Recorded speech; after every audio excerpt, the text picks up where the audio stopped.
Eu peço aos irmãos que abram suas Bíblias. Evangelho de João. Pode deixar aberto, meus irmãos, no capítulo 15. Nós vamos meditar nessa manhã sobre aquilo que eu falei agora há pouco, né? O ódio do mundo com relação à igreja. Meus irmãos, a partir do verso 18 de João, capítulo 15, o ódio do mundo por causa do amor de Cristo. Eu queria que você pensasse por aí. O ódio do mundo por causa do amor de Cristo. O amor de Cristo por nós, o amor de Cristo demonstrado no mundo, o amor de Cristo presente na criação, o mundo não gosta. Esse mundo a gente vai entender melhor. Eu vou falar que referência a mundo, né, Jesus está fazendo aqui. Mas o ódio do mundo por causa do amor de Cristo.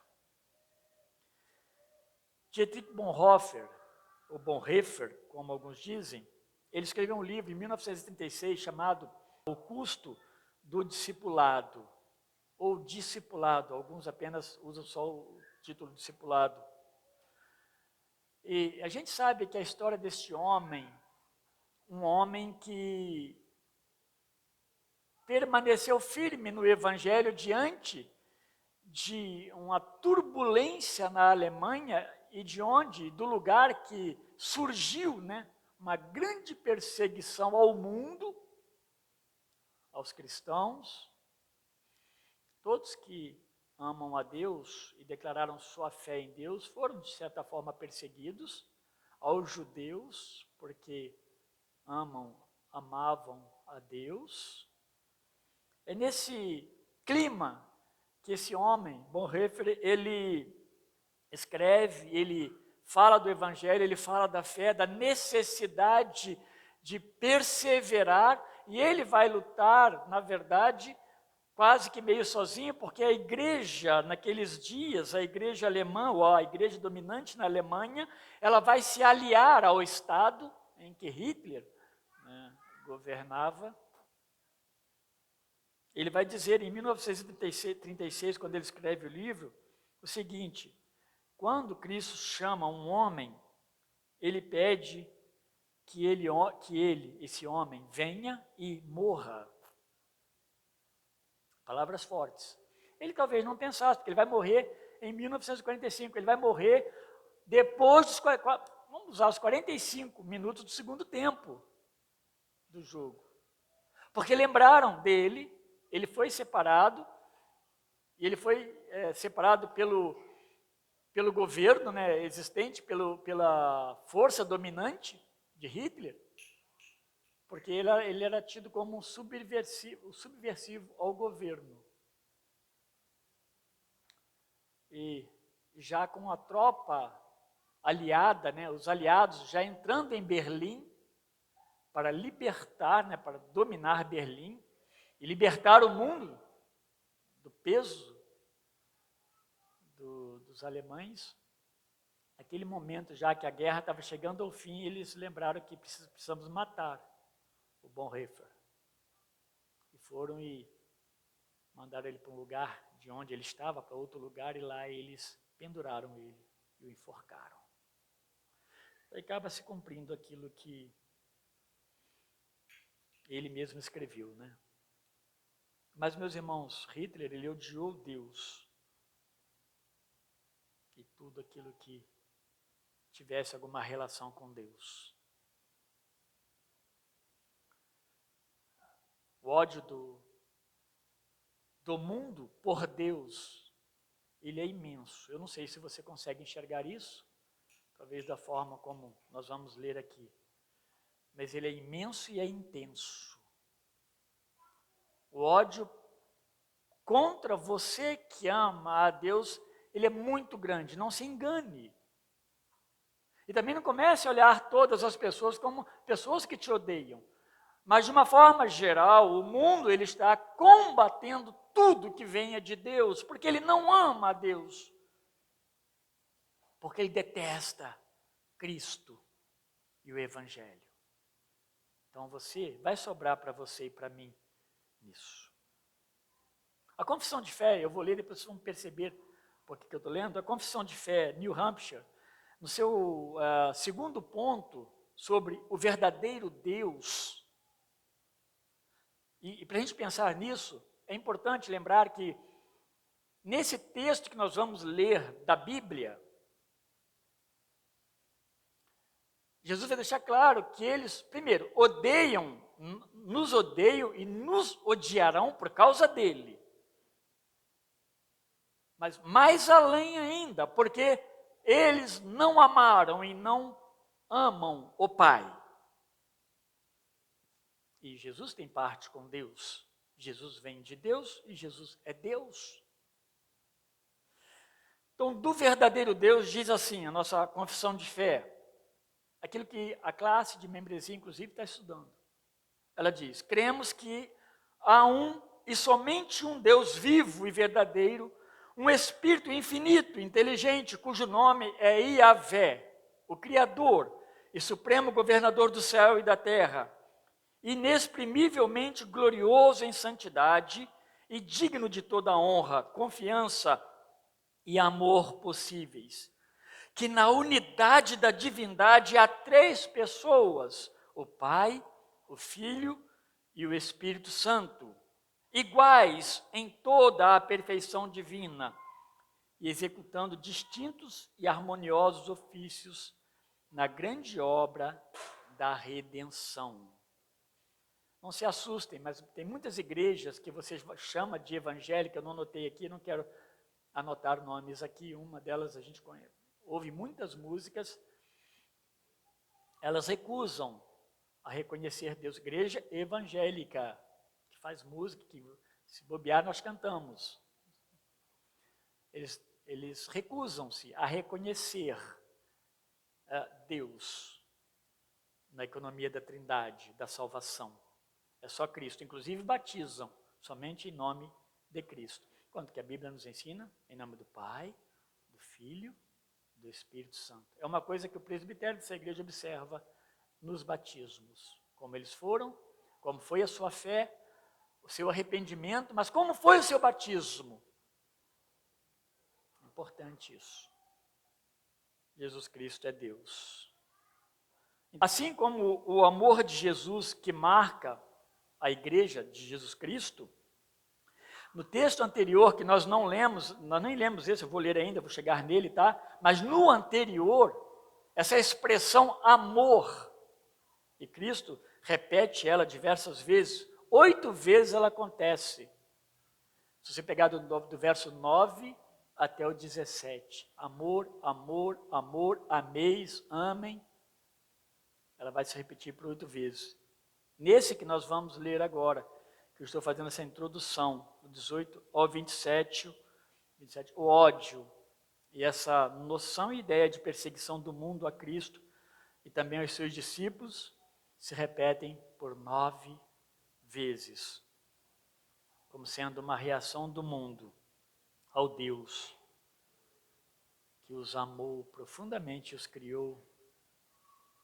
Como resultado, na verdade, esse ódio, resultado da queda. Vamos ao texto, verso 18 em diante. Se o mundo vos odeia, sabei que primeiro do que a vós outros, me odiou a mim. Se vós fosseis do mundo, o mundo amaria o que era seu. Como todavia, não sois do mundo, pelo contrário, dele vos escolhi, por isso o mundo vos odeia. Lembrai-vos da palavra que eu vos disse, não é o servo maior do que o seu senhor. Se me perseguiram a mim, também perseguirão a vós outros. Se guardaram a minha palavra, também guardarão a vossa. Tudo isso, porém, vos farão por causa do meu nome, porquanto não conhecem aquele que me enviou, Deus.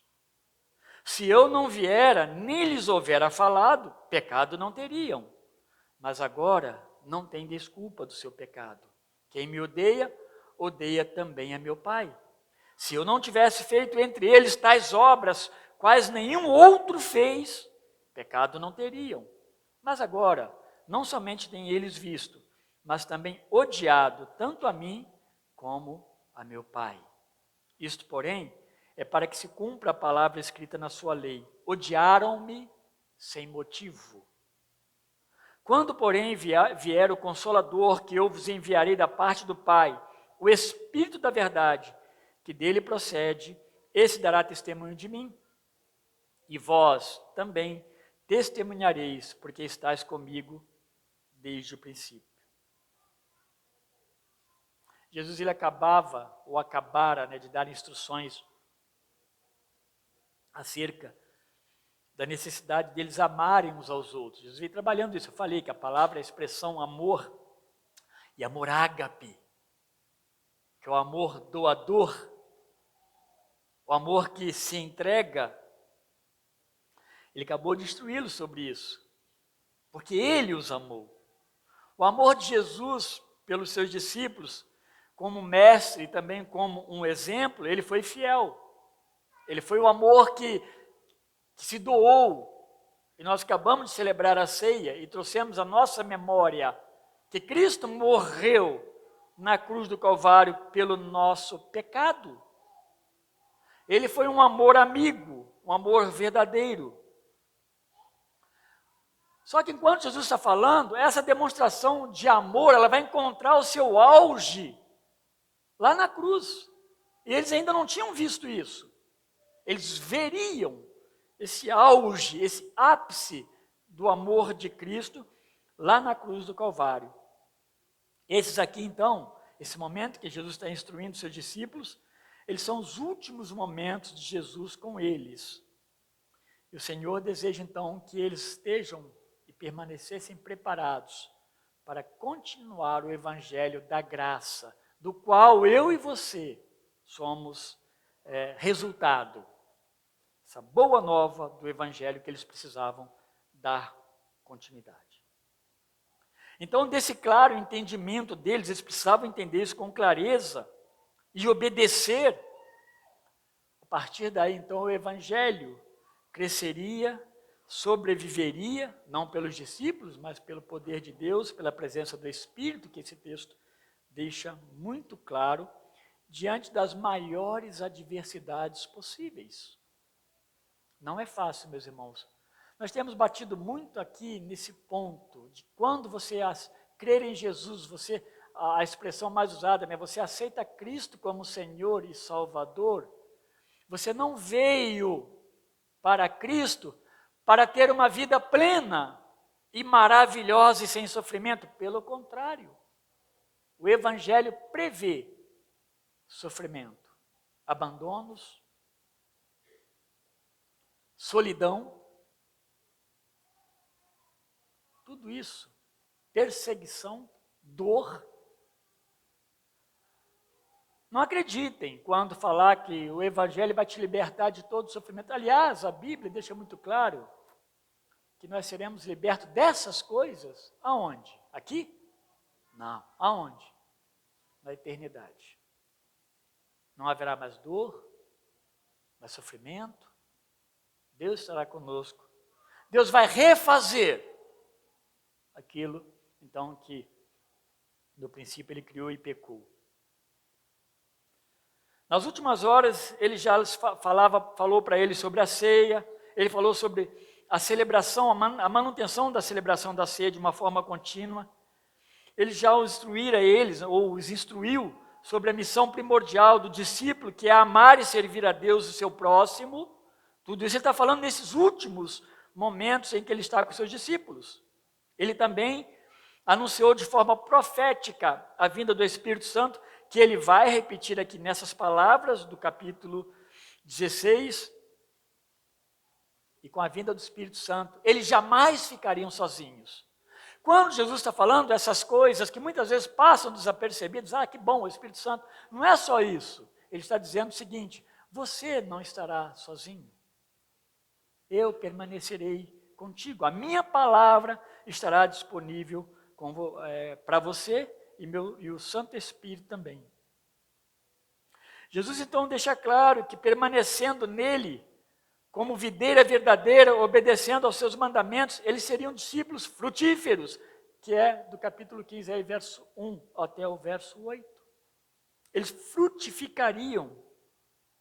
Imediatamente, antes desse texto aqui, que eu já fiz um comentário, Jesus então fala do amor com que ele os amou e que eles deveriam então imitá-lo, amando e amando uns aos outros. Meus irmãos, uma das coisas que a igreja ela rompe é essa ideia do isolamento. E Deus ajuda-nos a amar uns aos outros. Quem realmente é cristão ama a família de Deus, porque é natural. Não é algo que eu coordeno. O amor é dado por Deus, é colocado por Deus, para que nós possamos amar uns aos outros. O amor entre eles, então, seria a essência, o cartão de apresentação deles diante de um mundo que lhes responderia com ódio. E Jesus fala diversas vezes como nós devemos responder àquele que nos tratam mal. O ódio do mundo ou o amor da igreja. Então, a partir desse verso 18, o propósito de Jesus aqui é preparar e remover a possibilidade de uma surpresa quando surgirem as perseguições de ódio. E tome cuidado, não comece a achar que tudo aquilo que está vendo é ódio e perseguição. Muitas vezes ele é sutil. Muitas vezes eles vêm pelas forças da mídia. Muitas vezes eles vão vir por um ato injusto de nossos governantes ou de que alguém que tenha poder sobre a minha ou a sua vida. O ódio ele vai se manifestar no meio de nós de várias maneiras. Aqui nesse texto, João fala de um ódio futuro, porque ele está falando assim, olha, vão vir, vocês serão odiados, mas eles vão ver isso a partir da prisão de Jesus, quando imediatamente, mais adiante aqui, Jesus será preso. E eles perceberão que a coisa é parecida assim com aquilo que o mestre nos ensinou. Mas lá na frente, agora, 50 anos mais ou menos depois, João escreve, não somente o Evangelho ele está escrevendo no tempo presente, como se ele estivesse no tempo de Jesus, aqueles dias de Jesus. Mas a primeira carta vai mostrar a igreja já evidenciando. Ele vai dizer no tempo, como olhasse, que as coisas já estão acontecendo. Ele diz lá em 1 João 3,13, ele diz assim, meus irmãos, eu estou falando depois desse tempo aqui, não se admirem se o mundo os odeia. Já está acontecendo. A expressão se o mundo vos odeia, desse verso 18, ela é uma referência aos habitantes da terra, a mundo pessoas. Não o mundo apenas uma geografia, uma questão política, mas propriamente pessoas, porque está ligado ao verbo odiar. Somente odeia quem é pessoa. Que coisa, né? É uma referência à ordem moral criada, cujas obras são más, e estão em ativa rebelião contra Deus e o Evangelho de Jesus. Porque tanto Deus, o Evangelho, Cristo, o Espírito e a Igreja, por obediência, condenam tais males. Se você ler João 7,7, você vai ver isso.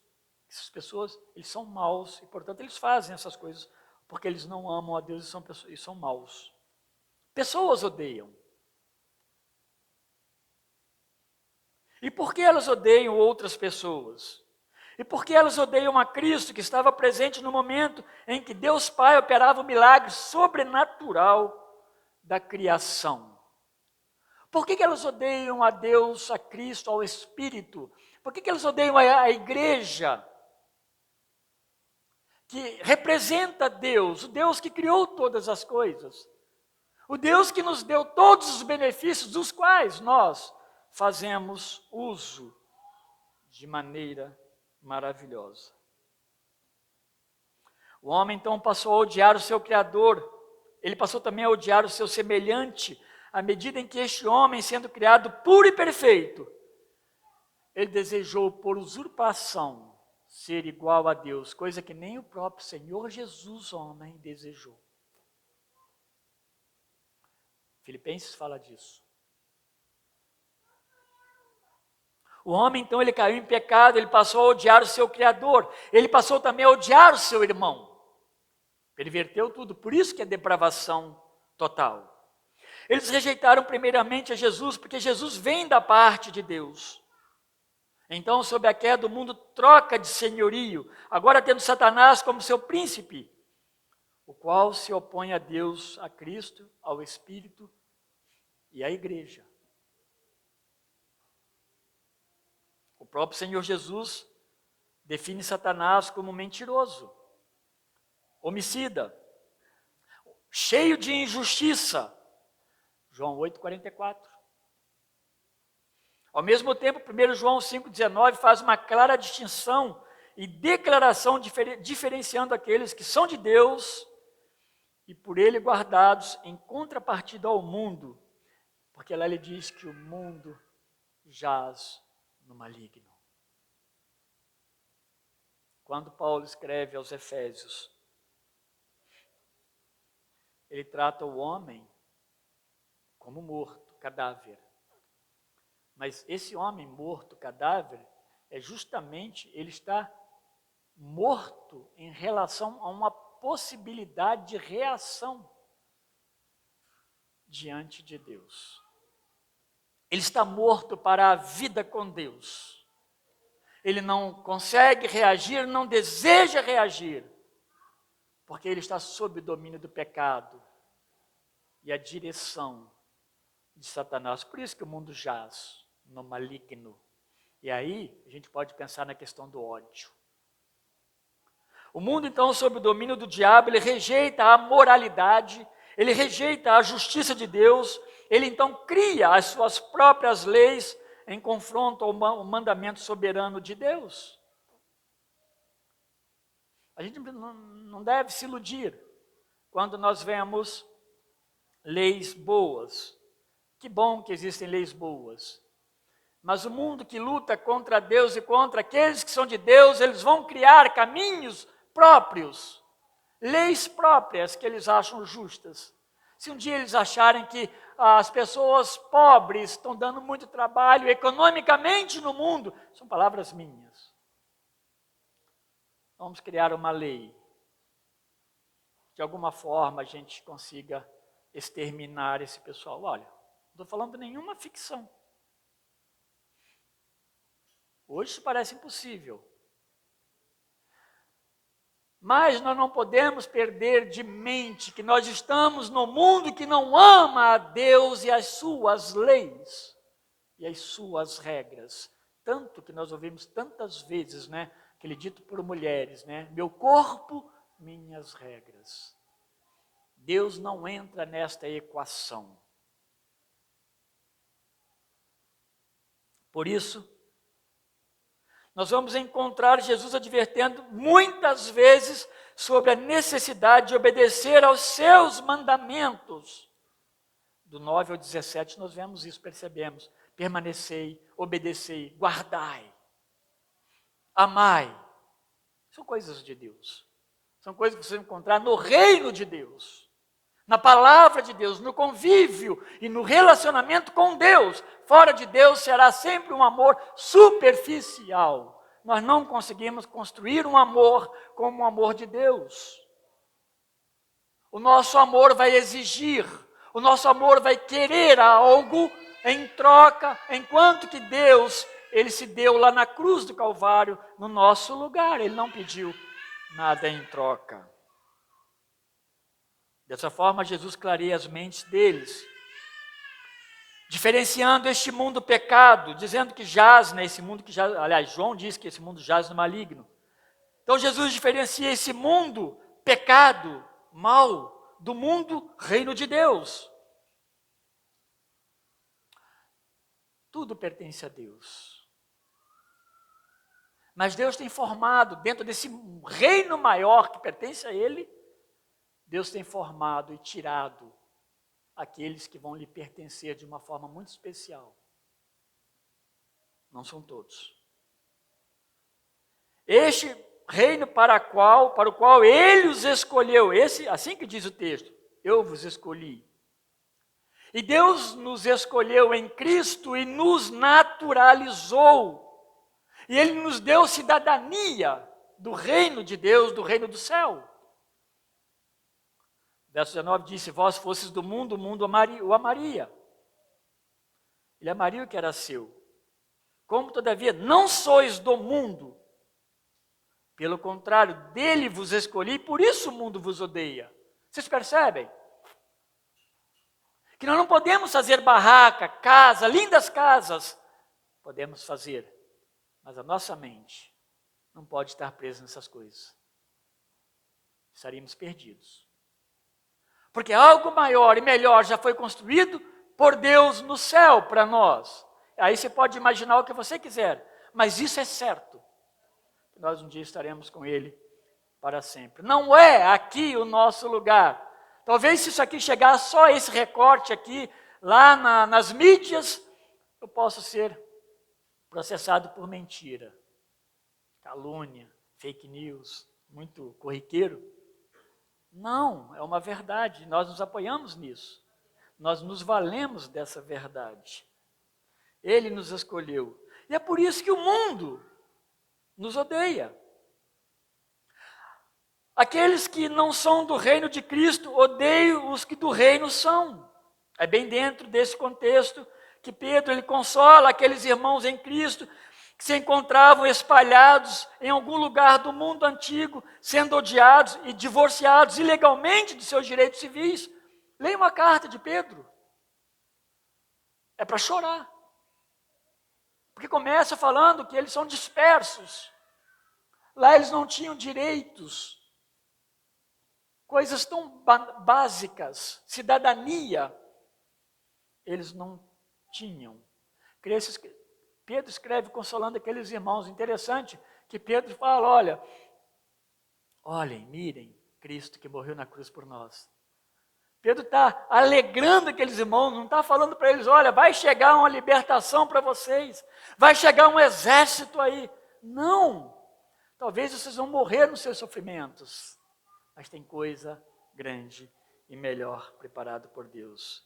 Ele diz no 4,14 de 1 Pedro, se sois insultados por causa do nome de Cristo, bem-aventurados sois, porquanto sobre vós repousa o Espírito Santo da glória, o Espírito Santo de Deus.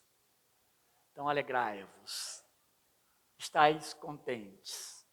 Crentes que reclamam, porque o sofrimento chegou e começam a reclamar, é diferente de sentir dor, é diferente de clamar a Deus, mas ficar reclamando da vida, reclamando, chegar ao ponto de que Deus não pode fazer mais nada por mim.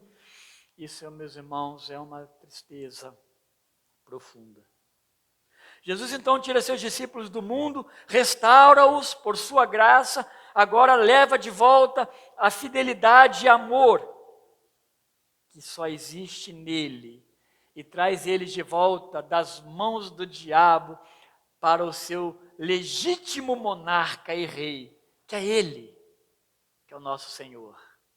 Então, meus irmãos, nós somos abençoados por isso. Então, certamente que não serão populares. Você não será popular no seu trabalho, no seu convívio, não será popular. Se você, de fato, se mantiver como um cristão e filho de Deus. Tanto Mateus quanto Lucas, no Evangelho, eles lembram essas palavras de Jesus a respeito do ódio do mundo sobre os filhos de Deus por causa do próprio nome de Deus. E Jesus fala assim, que o nome dele é que causa todo esse alvoroço. Ele adverte, afirmando que se ele, sendo Deus, portanto maior que eles, ele foi perseguido, eles também serão perseguidos, no verso 20. Se eu, sendo filho de Deus, vindo do céu, que nasci de maneira sobrenatural, fiz milagres, eu fui perseguido. vocês também serão perseguidos. Eles carregavam o nome e eles procediam conforme o seu mestre. Então eles seriam perseguidos conforme o mestre foi. Leiam a história da igreja. Tantos livros hoje disponíveis aí. A biblioteca está repleta. Todos têm direito a pegar livro na biblioteca. Procure os irmãos que coordenam, que eles ajudarão. A irmã Cláudia é uma delas. Leiam a história da igreja. Leiam a história lá do comecinho. Policarpo, tantos outros, que no momento da morte, a frase que eles tinham que dizer para se libertarem seria tão somente: eu não quero seguir mais a Cristo. E eles seriam libertos e revestidos até de pomposidade, aqueles que já eram pomposos, né, na sua vida no dia a dia. Mas ele não, mete fogo. Estou falando de uma forma muito atualizada, né, melhorada. Mas é isso que ele disse. Prossigam. Porque ele nunca me decepcionou. Jesus nunca me decepcionou. Eu estou com 86 anos. Nunca isso aconteceu. Como agora haveria de eu negá-lo? Então, o sofrimento, Jesus não nos enganou. Começou com ele, morrendo na cruz. Somos parecidos com o nosso mestre, porque procuramos fazer conforme ele faz ou fez. Nós trazemos conosco o nome de Cristo, somos cristãos e nossa fé é mundialmente e corretamente chamada de fé cristã. Cristianismo é honroso, mas há de ser custoso. Devemos então esperar perseguições, sofrimentos semelhantes ao de Cristo. E Jesus traz um alento. Aí no verso 20, em contrapartida. É isso no verso 20. Se perseguiram a mim, também perseguirão a vós. Se obedeceram a minha palavra, verso 20 final, obedecerão também a palavra de vocês. Dizendo que é possível que algumas dessas pessoas do mundo, os obedeçam, porque algumas delas obedeceram a ele. Essa é uma possibilidade para essa interpretação. Eu prefiro ficar com ela por enquanto. Isso não é unanimidade. No tempo de Jesus, poucos foram que obedeceram. E se você ler João 6 no final, o que acontece no final de João 6? Muitos não aguentam o discurso da redenção. Cruz, principalmente carne, sangue, comer. Ali dizem que pode ser uma alusão até à ceia. Para nós não dá, mas é mais ou menos isso mesmo. Vamos embora. Ele diz: olha, ele olha para os seus discípulos, vocês também desejam me abandonar e me deixar? E Pedro diz, né, solenemente: para onde iremos nós, se só tu tens a palavra, a verdade, a vida eterna? Dos versos 21 ao 24, Jesus lembra a eles que a razão de todo esse ódio do mundo em relação a eles é por causa do nome dele, o nome de Cristo. E é por causa também da rejeição deles em relação ao Deus que enviou Cristo. É assim a economia da Trindade, né? Deus enviou Jesus. Jesus envia o Filho, o Espírito. Jesus e Deus envia o Espírito Santo. Não há diminuição, não há alguém que se posiciona maior, é missão que eles cumpriram com plena obediência. Verso 21 diz: tudo isso, porém, vos farão por causa do meu nome, porquanto não conhecem aquele que me enviou.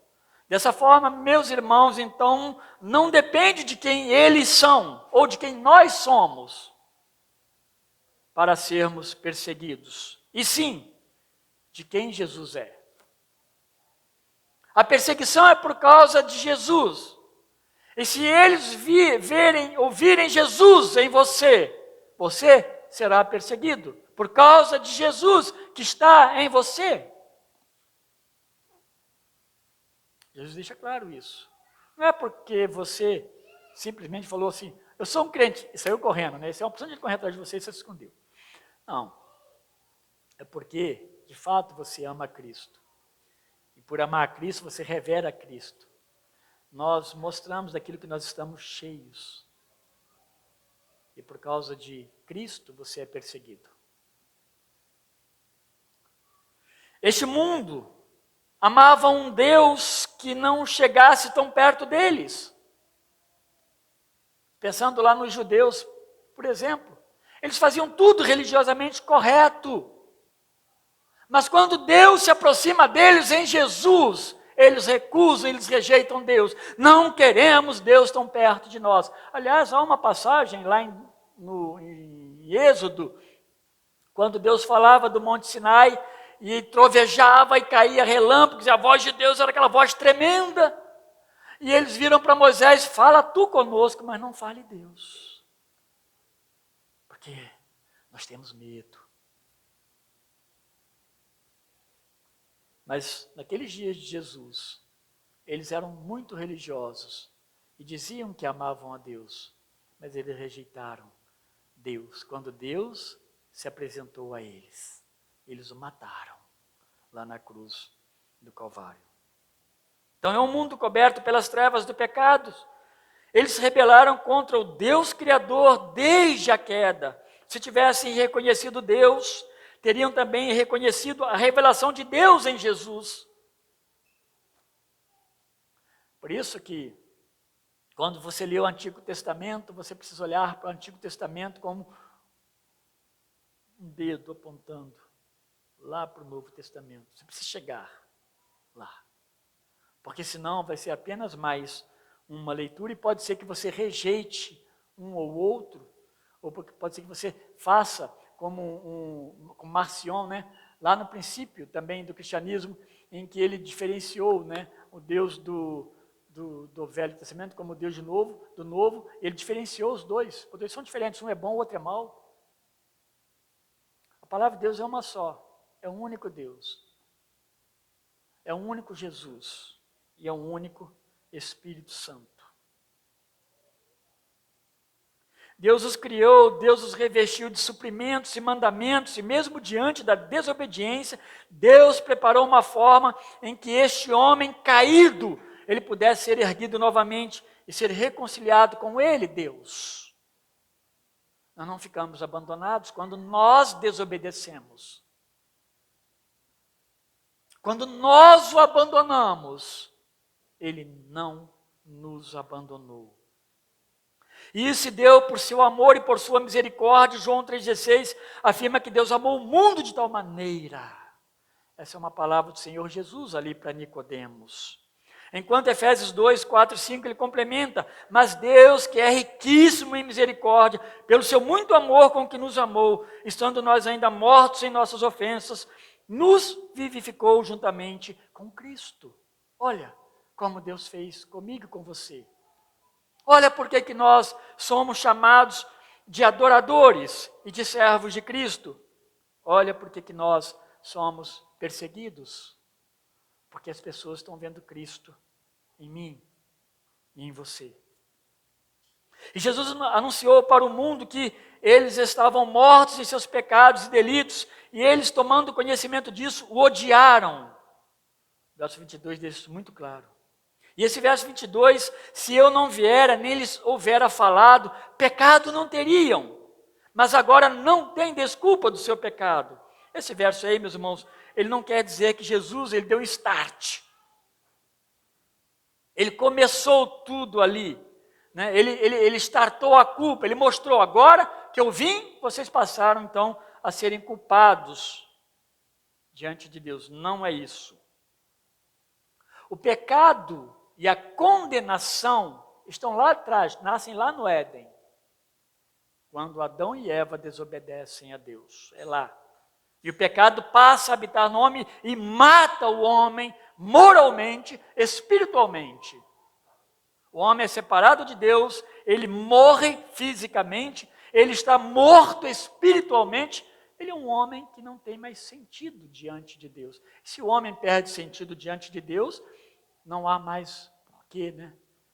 Que alegria há na vida deste homem. E por isso que a gente vai se assustar quando ver um mundo encontrando alegria em si mesmos, tentando encontrar alegria em si mesmo.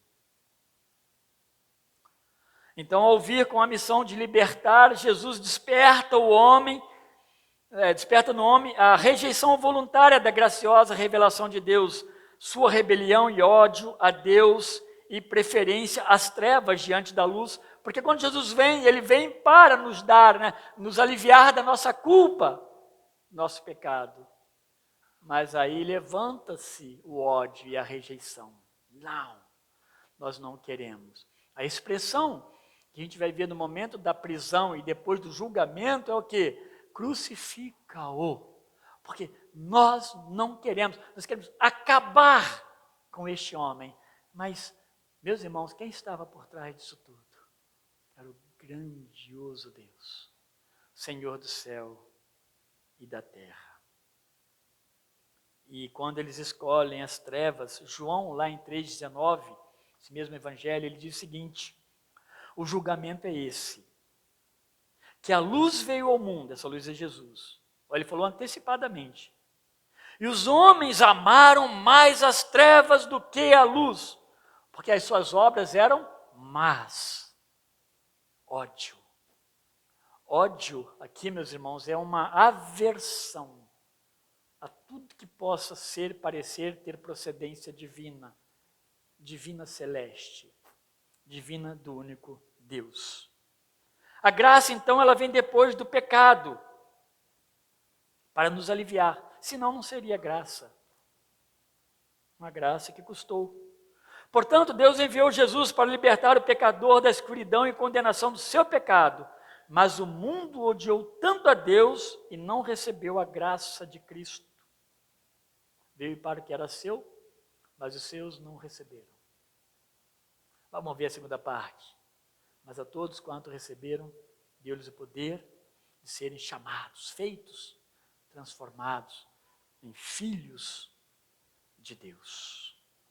Essa, meus irmãos, é a maravilha de Deus. No verso 23 ele diz: quem me odeia, odeia também meu Pai. Infelizmente, o pecado ele é atrativo. Ele atrai. Ele é desejado porque ele é alimentado pelos desejos da carne. Gálatas, ele vai fazer uma colocação do ódio como fruto da carne. Embora a expressão para ódio ali não seja a mesma, a origem, o original desse ódio que Jesus está falando aqui. Mas ele vai falar do ódio como um fruto da carne.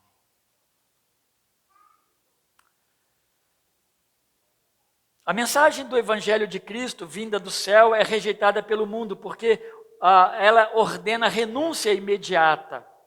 E não pode haver reconciliação ou conciliação entre pecado e santidade, Deus e o mundo. Nunca nos esqueçamos disso. Não há conciliação, porque muitos tentam ajustar as coisas.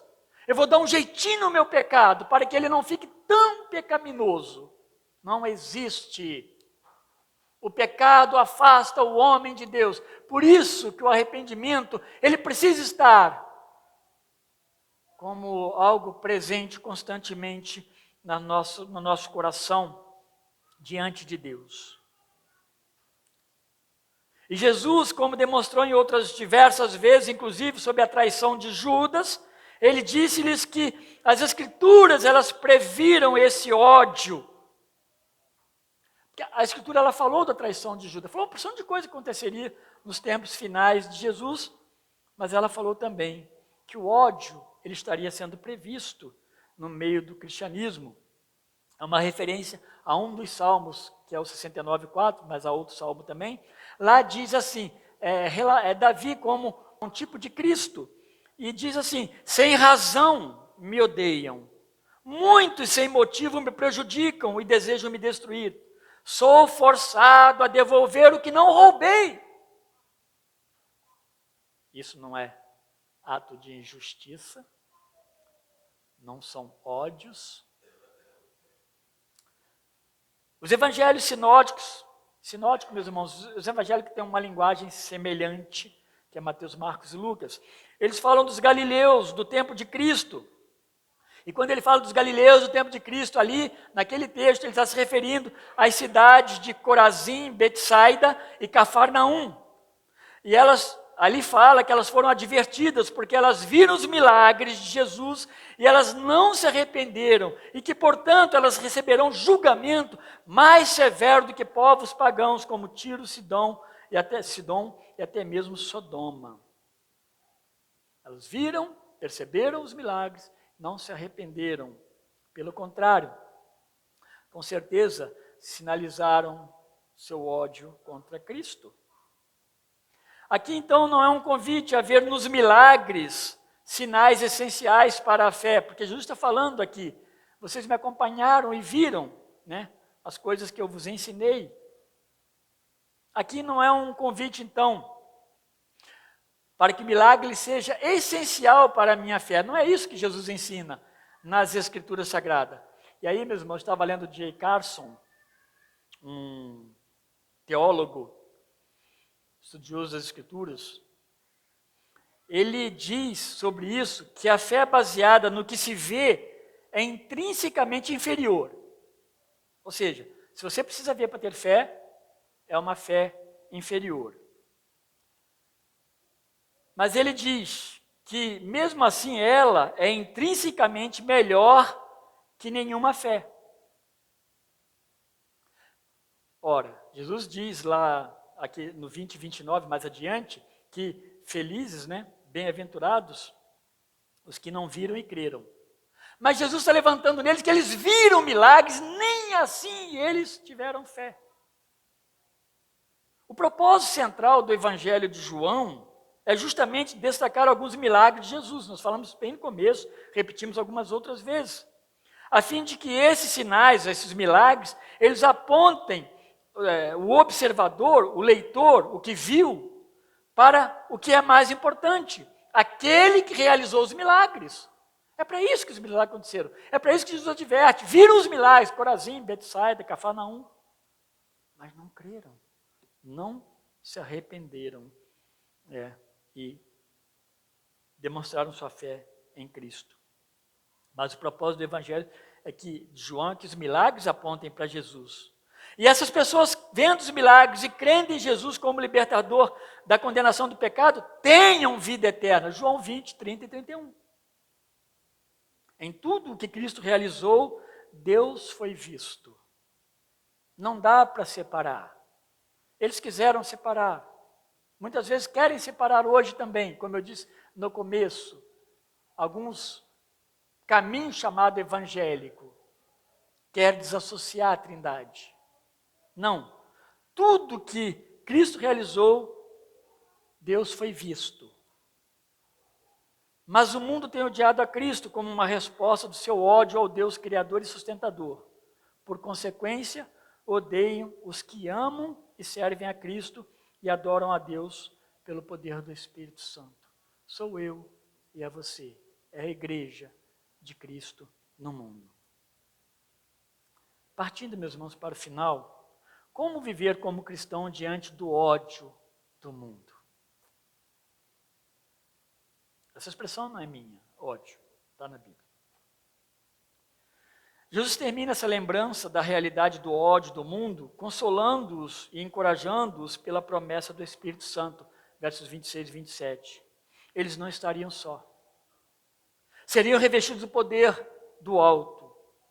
Atos 1 reflete muito bem essas palavras de Jesus quando esse mesmo Cristo lhes fortalece, dizendo: mas recebereis poder ao descer sobre vós o Espírito Santo e sereis minhas testemunhas tanto em Jerusalém como em toda a Judéia e Samaria e até os confins da terra. O Espírito Santo se juntaria aos discípulos, ajudando-os nos testemunhos diante do mundo, servindo e amando o Evangelho e também recebendo toda a carga possível de ódio deles a Cristo. Porque o Espírito Santo não muda a obra de Cristo, ele revela Cristo a partir de nós. Quando temos o Espírito, porque cremos em Cristo, Cristo é visto em nós. E porque Cristo é visto em nós, nós também somos odiados. Eu não quero deixar esse peso de que isso é o que mais impera na nossa vida. mas deixar a realidade de que isso existe e está presente. Meus irmãos, essas mesmas palavras de Jesus aos seus discípulos naqueles dias servem perfeitamente para nós. Fomos feitos pelo chamado de Deus, discípulos de Cristo. Para isso ele morreu e deu sua vida por nós. Recebemos a herança da vida eterna. E mais adiante, em sua oração, Jesus nos fala dela. E a vida eterna é esta, que te conheçam a ti, o único Deus verdadeiro. Olha só. Que o mundo rejeitou. E a Jesus Cristo, que também o mundo odiou, a quem enviaste. Não dá para desassociar. João 17,3. Os cristãos ao longo da existência do mundo são estes que Deus tem dado a Cristo, enquanto persistir a paciência de Deus. Para Jesus, a nossa resposta é fazer bem aos que nos odeiam. Daí você vai lembrar de Mateus e Lucas. Lucas 6, ele vai falar sobre isso. Aquelas pessoas que te odeiam, você deve fazer bem.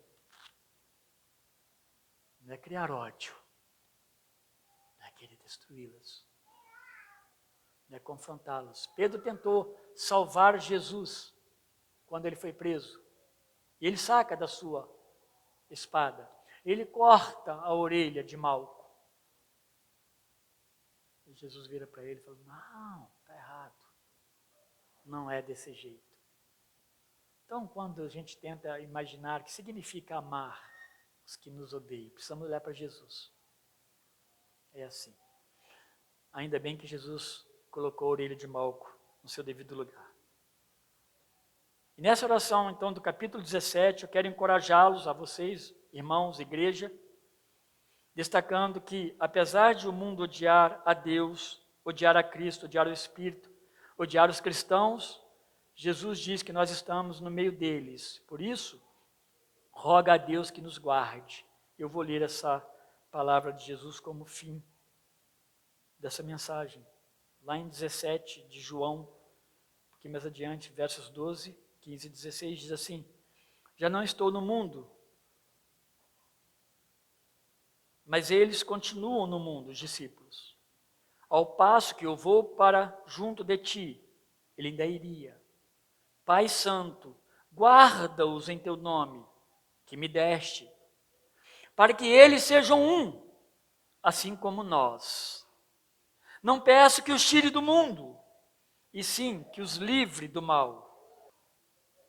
Eles não são do mundo, como eu também não sou. Que Deus, meus irmãos, nos abençoe e nos ajude.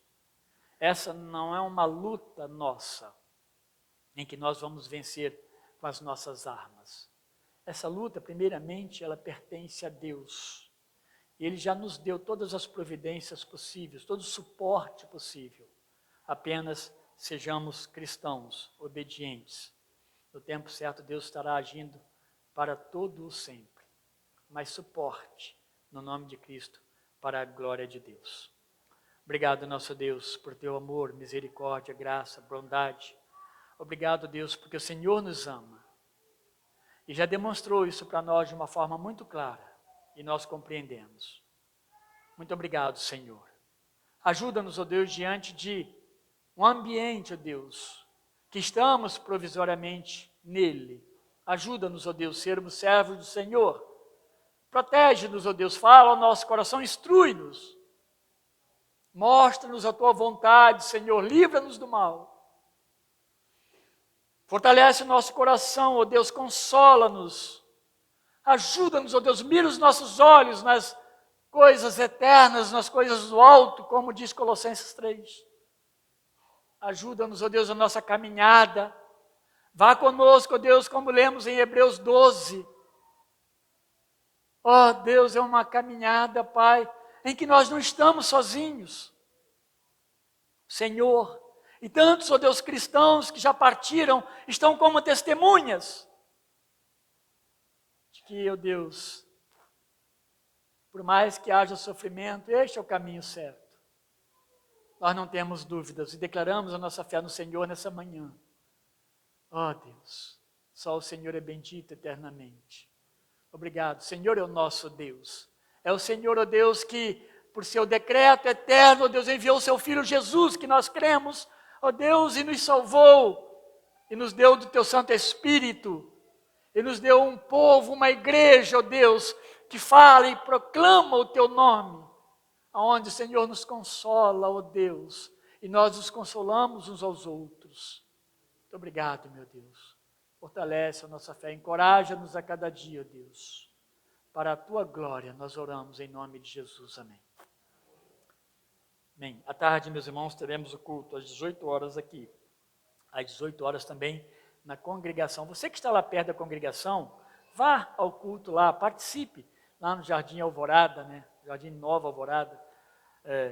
E cultue a Deus ali, que terá uma mensagem maravilhosa vinda do Senhor. Deus abençoe a todos. Tenham um bom almoço.